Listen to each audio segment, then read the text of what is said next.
Timothée chapitre 3 verset 1. Bonsoir chers téléspectateurs de Télé Colombe. Avec ces temps difficiles, est-ce qu'il y aura des hommes de Dieu, des chrétiens fidèles à Dieu? Nous avons sur notre plateau des éminents hommes de Dieu qui vont développer ce thème. Nous avons à ma droite le révérend Bohu, ministère pentecôtiste de l'évangile révélé d'Abidjan, Côte d'Ivoire. Après, nous avons le pasteur Yapi Rabé de United Community Church of Christ de Bronx, United States. Après, nous avons le révérend Michael Ouattara de l'église Paraclet de Toronto au Canada. Et nous avons ici à ma gauche le pasteur Aoulou de l'église de la Grande Commission Benoît, Côte d'Ivoire. Bonsoir, pasteur. Bonsoir. La question qui se pose aujourd'hui est la fidélité du chrétien à ces temps difficiles que nous vivons aujourd'hui. Pasteur Bohu. Bon, je vous remercie.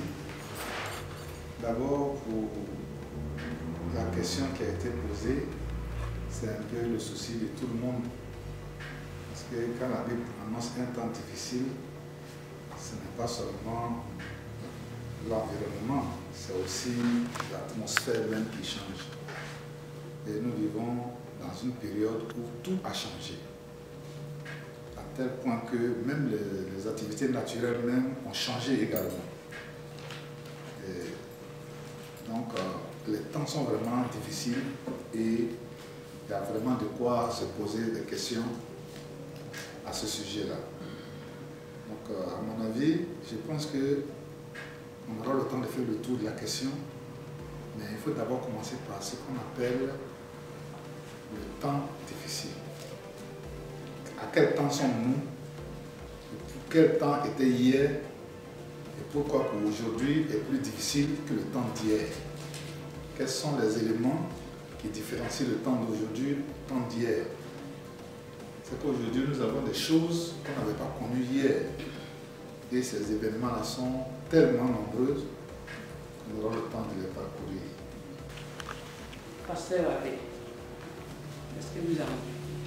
Comme le pasteur Bohu vient de le dire, à quelle heure sommes-nous? Ça, c'est très important. Comme vous avez lu dans Timothée, nous vivons effectivement des temps difficiles. Nous sommes une génération spéciale. Voilà, ces prophéties ont été faites très longtemps, des milliers d'années, bien avant. Mais cette génération vit l'accomplissement des prophéties bibliques. Et l'environnement dans lequel, moi qui suis aux États-Unis, spécialement à New York, l'environnement dans lequel nous travaillons, ce n'est pas facile. Voilà, nous sommes pour la plupart des Africains. Et moi, je viens spécialement de la Côte d'Ivoire. Et quand nous arrivons ici, nous faisons face à beaucoup de difficultés. Et tout à l'heure, je vais entrer dans les détails pour exposer ces problèmes-là. Ce n'est pas facile, effectivement, les temps sont difficiles. Mais aussi, la Bible dit, notre Seigneur Jésus-Christ nous a avertis d'avance. Il dit, je vous ai dit ces choses-là, afin qu'elles ne soient pas pour vous une occasion de chute. Donc nous allons entrer vraiment dans le vif du sujet. Je vais tout à l'heure exposer ces problèmes-là. Et puis aussi les soutenir par des versets pour que, en tant que chrétiens et en tant que des serviteurs de Dieu même, nous puissions vraiment être fortifiés. Amen. Bien, en effet, nous sommes dans les derniers temps et la Bible est très claire là-dessus. Il y aura des temps difficiles et il y aura beaucoup de défis pour le chrétien. Des défis particulièrement pour nous ici qui vivons aux États-Unis, comme le pasteur Abbé l'a dit. Les défis sont au niveau de l'accès à des informations qui peuvent être nuisibles à la vie d'un chrétien. Aujourd'hui, avec le développement des médias, je veux parler de l'informatique, même le simple téléphone portable vous donne l'accès au monde et à tout ce que d'autres personnes ne connaissent pas. Vous avez accès à tout, la pornographie, le mysticisme, les pratiques néfastes dans la vie de quelqu'un. Et juste donner un téléphone portable à un enfant aujourd'hui aux États-Unis, c'est de lui ouvrir la porte à Pandore. Donc voilà un aspect de la difficulté des temps que nous vivons.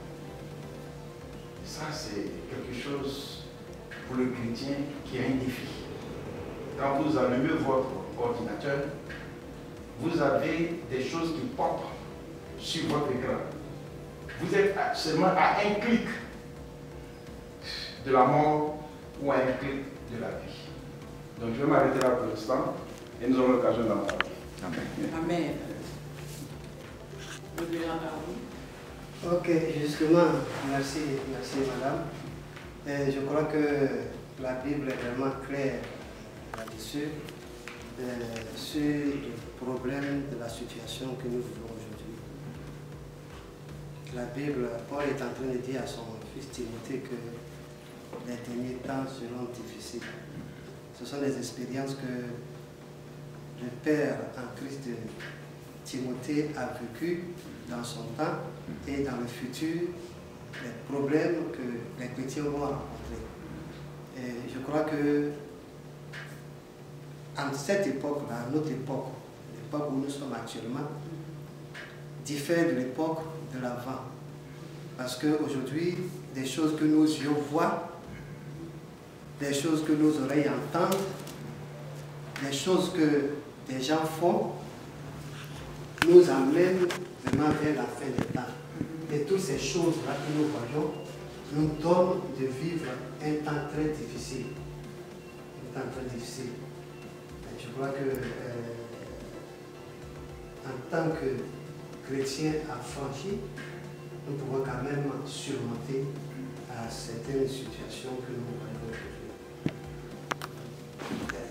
Si les anciens ont pu vivre leur foi pleinement, quelle que soit la situation dans laquelle nous nous trouvons, nous sommes aussi tenus de vivre aussi notre foi pleinement, malgré les temps difficiles.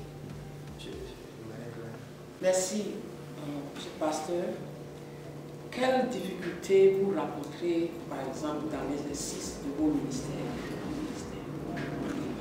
Pasteur. Voilà, merci. C'est une bonne question.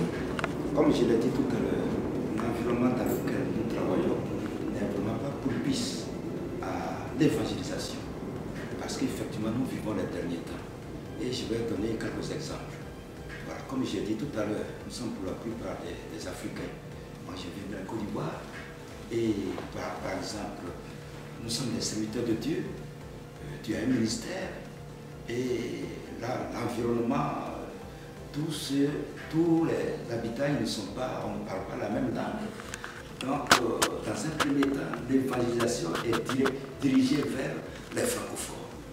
Mais ce frère, ou bien cette sœur qui vient justement de l'Afrique, ce frère par exemple, et qui a laissé son épouse au pays et qui arrive, le plus souvent nous venons ici pour améliorer notre condition de vie. Donc dans un premier temps, il a laissé sa famille au pays et il arrive. Et il fait face à des tentations diverses. C'est-à-dire que, en tout cas, bien sûr, il a laissé son épouse là-bas. Ce n'est pas facile, c'est un homme. Et tout ça, il y a ce fait qui est là. Il n'a pas les papiers, c'est-à-dire qu'il n'est pas légal selon le statut pour pouvoir avoir un travail. Donc, quelque part, on lui dit, pour avoir ces papiers-là, il faut justement se marier avec une fille, tout ça, pour avoir les papiers.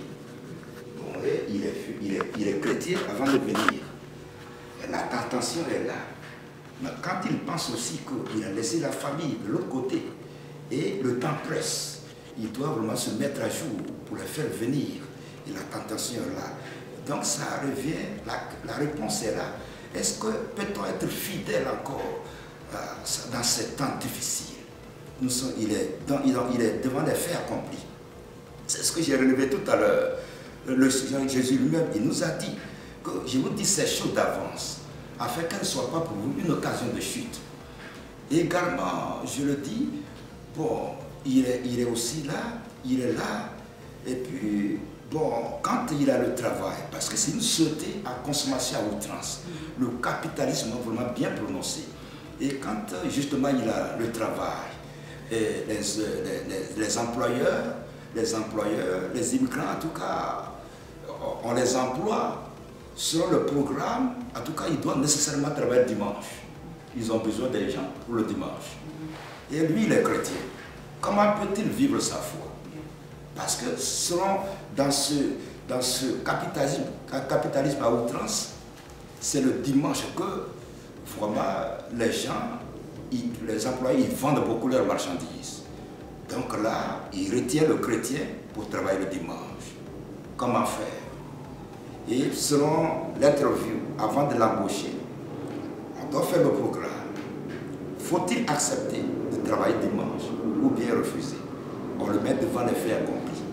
Faut-il accepter? Voici un peu les difficultés qui sont là. Et l'homme de Dieu qui a un ministère et qui compte sur ses frères et ses sœurs pour pouvoir adorer le Seigneur le dimanche. Et ses brebis sont conseillées pour le travail. Voici un peu les difficultés auxquelles nous faisons face. Et tout cela.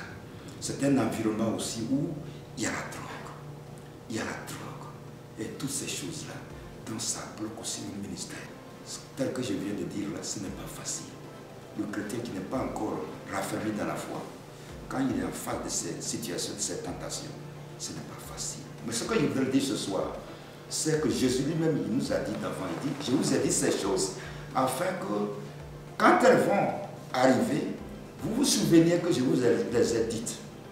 Donc nous devons vraiment nous faire violence, afin de dire non, là il faut dire non, et afin de dire oui, là il faut dire oui. Donc pour l'instant, je laisse la place aux autres pour dire quelque chose. Révérend Moïse, avant de parler des difficultés, de la fidélité du chrétien, je voulais savoir quelles sont les difficultés que vous rencontrez dans votre ministère. Bon, au niveau de... ça dépend de l'environnement. Hein. Ouais, au niveau de l'Afrique, on a beaucoup de difficultés qu'on rencontre au niveau des ministères des pasteurs, surtout les témoignages. Dans le corps pastoral, il y a beaucoup de discréditation. Il y a beaucoup de témoignages qui fait que à certains endroits même tu as honte de dire que tu es pasteur. Bon. Mais ça fait partie des difficultés. Parce qu'il faut que dans un certain milieu, tu sois d'abord accepté tel que tu es pour pouvoir annoncer la parole. Mais si déjà cette corporation n'a plus de crédibilité dans cet endroit-là, quand tu viens faire ton travail, à cause de ce que le témoignage est déjà mauvais par quelqu'un d'autre, tu as des problèmes là même de faire promptement et tranquillement ton travail. Donc c'est une difficulté. Parce que, comme l'ami le dit, dans ce dernier temps, il y a vraiment des choses qu'on ne trouve même pas chez les païens que font les pasteurs. Soi-disant pasteurs en fait. Et ce qui est très encourageant, c'est que ça n'annule pas les véritables serviteurs de Dieu. Tu arrives quelque part, tu dois annoncer la parole de Dieu. On va te dire, il y a quelqu'un qui est venu ici, qui est venu nous parler de Dieu. Lorsque nous avons ouvert notre porte, il est parti avec la femme de la maison. Et on va te dire ici, quelqu'un est venu avec une Bible, il dit, les hommes de Dieu, nous lui avons dit, assieds-toi. Il a sorti de son sac un pistolet pour braquer toute la maison. Donc, tout ça rend le travail du pasteur difficile. Donc, quand même que tu es un vrai pasteur, tu as des problèmes d'accès à des milieux, à des maisons, à des familles, etc. Il y a aussi le fait que, aussi dans la corporation, beaucoup de personnes se donnent à des fétiches, à des gris-gris, toutes ces choses, juste dans le but d'avoir des moyens, de l'argent. On ne sait pas comment d'autres sont devenus pasteurs, mais du coup, ils sont pasteurs mieux que vous. Et donc, tout ceci au grand jour. Tout dernièrement, il y a des églises là-bas de façon publique qui ont légalisé l'homosexualité dans notre pays. Ce qui est contraire à la morale même de notre culture africaine. n'est pas à l'Occident, nous sommes en Afrique, où la moralité a de la valeur dans nos sociétés. Donc, toutes ces choses-là rendent difficile le travail du pasteur. Quand vous venez vous dire que vous êtes dans le monde de Dieu, que vous êtes venu faire le travail à laquelle Dieu vous a appelé, les gens peuvent vous dire, ben nous, on ne veut pas vous donner nos enfants pour que vous partez les dénaturer avec vos pratiques. Et vous voyez que c'est l'abomination de la désolation dont la Bible a parlé est sur le terrain et effective sur le terrain. Donc l'homme de Dieu en Afrique, c'est les gens qui ont des problèmes. Et je n'ai pas tout dit, mais un dernier élément pour que d'autres continuent. Il y a aussi le fait que l'évangile, qui est le salut de tous les hommes, n'est plus prêché. L'évangile vrai n'est plus prêché. Les gens prêchent uniquement la prospérité. L'évangile de prospérité. Je ne sais pas d'où est-ce qu'ils ont enlevé ça, mais l'évangile, quand vous voyez sur une affiche, sur un programme de l'église, vous ne verrez jamais venir recevoir Jésus-Christ pour le salut de votre âme. Vous allez voir celui qui veut voyager, qu'il vienne. Celui qui veut se marier, qu'il vienne. Celui qui veut être riche, qu'il vienne. On ne dit même pas celui qui cherche le royaume de Dieu, qu'il vienne. Donc, pour celui qui va prononcer Jésus-Christ crucifié pour le salut des âmes, on trouve que non, son message n'est pas de l'actualité. Et ça, voilà encore quelques difficultés que les vrais pasteurs, les vrais serviteurs de Dieu ont dans l'exercice de leurs fonctions. Je pense que quand les autres hommes de Dieu vont encore rentrer en profondeur à tout le rôle, on pourra encore rentrer en profondeur.